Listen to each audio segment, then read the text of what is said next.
Thank you, Mr. Hughes. President and CEO, Courtney Campbell. Keynote speaker, Dr. Damian King. Panelist, Mr. Danny Roberts. Mr. Devon Barrett. Yes. Mr. Black. That's it. And moderator, Cliff Hughes. Ladies and gentlemen, good afternoon.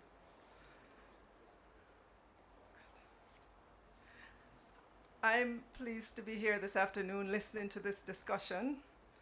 I thought I would just come to listen, but I thank the moderator for the opportunity to address some of the concerns that have come out this afternoon. I want to say last year, prior to the election, Dr. King asked me to be at a forum that he moderated. And the goal of that forum was to look beyond the election to determine if there was life for the IMF program after the election. At that forum, I unequivocally reiterated the position of the then opposition leader and opposition finance minister that we would abide by the IMF program if we were to be elected as government. Well, it's been more than 2 months since, and I am sure there is no doubt in anybody's mind as to whether or not we will be continuing the IMF program.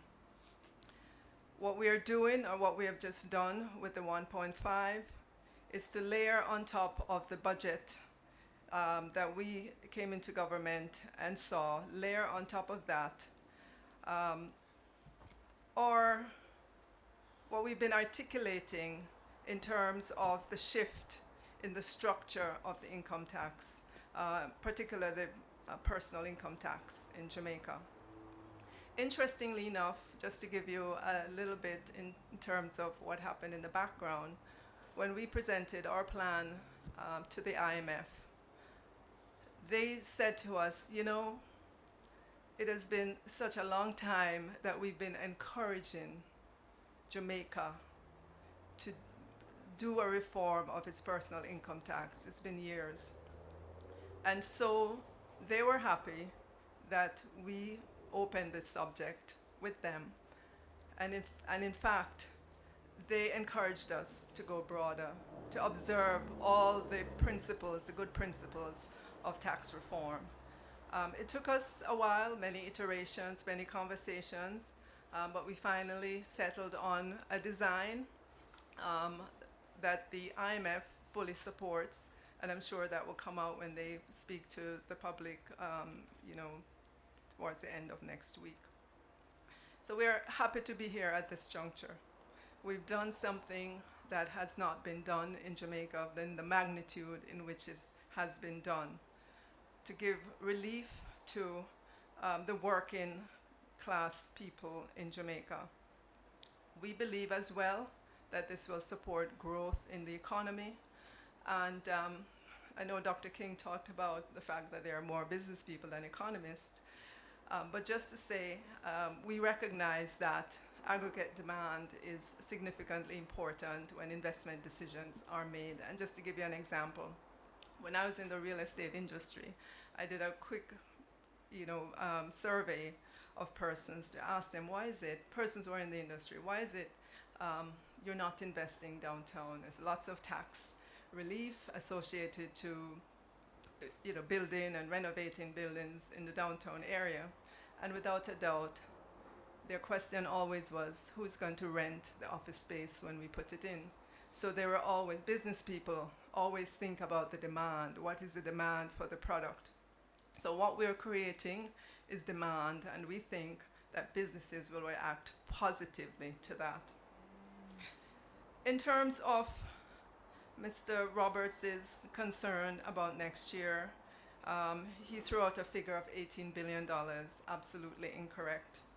The $18 billion, if you annualize the tax package for this year, it will be $18 billion. So we're going into the next year with a very strong base. So it won't be anywhere near 18 that we will need in the second year. In terms of the inflationary impact, 2 data points. Bank of Jamaica has taken this on, and they've made the very aggressive assumption or conservative assumption that there's full pass-through of everything, and the number that they've come out with is 0.2% impact on inflation.